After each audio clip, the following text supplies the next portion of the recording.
Je sais que le mot interconnectivité va revenir souvent, mais ton expression aussi que l'humain est un fractal, je trouve que c'est Mmh. une belle image. Jonathan Bellil, il y a 2 semaines, a utilisé la même expression d'ailleurs, la pensée fractale, la pensée en arborescence. Ton parcours aussi le montre. Je veux dire, c'est pas un parcours linéaire, même s'il y a il y a des grands chemins, la science, l'environnement, tout ça.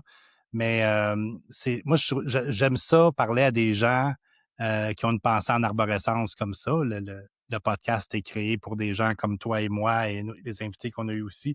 Ça me fait toujours penser à... il y avait le livre, mais ils ont fait un film, le Hitchhiker's Guide to the Galaxy, avec la fameuse question. Ils posent la question à un super ordinateur. What is the meaning of life, the Mmh. universe, everything? Puis l'ordinateur dit, revenez dans 10 000 ans, je vais avoir une réponse. Puis la réponse, c'est 42.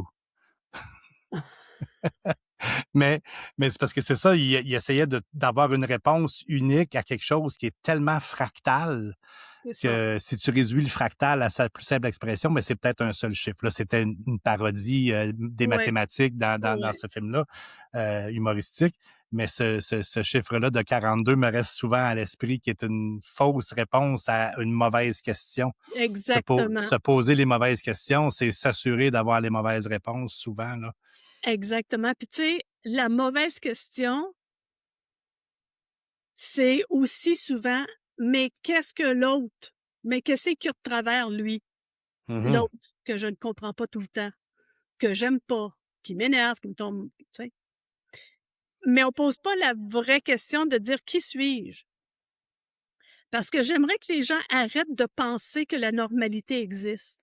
Il y a un comportement socialement qu'on considère normal, Ouais. mais il y a pas personne de normal. On est tous des fractales. Donc, il faut que tu imagines que toi, dans ton cerveau, ta personnalité génétique et tous tes apprentissages et ta perception de la réalité, imagine devant toi un poêle, mais avec à peu près 200 pitons.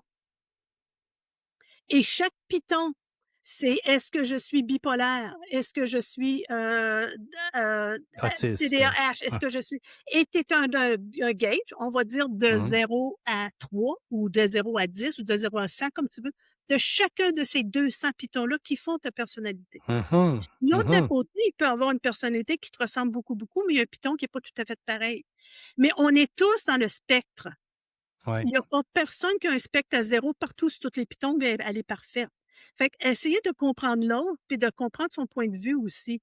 De comprendre, Effectivement. qu'est-ce que fait qu'il s'est rendu là. Je pense que c'est aussi très important. C'est pour ça que je dis l'humain, c'est un fractal, dans le sens qu'on a des milliards de personnalités, autant qu'il y a d'humains. Et c'est ces 200 ou 2000 pitons-là qui sont jamais au même dial pour ni un ni l'autre des humains. En tout cas, la combinaison de tout ça ne l'est pas. Fait qu'on Effectivement, met puis des gens dans des grands groupes. «Ah, moi, je suis, TDAH. Ah, moi, je suis ci. Ah, moi, je suis, RNPJ» ou what, tu sais? mhm. Parce qu'on a des gros groupes de ces pitons-là qu'on peut mettre ensemble, mais rien n'empêche qu'il y a pas personne de pareil.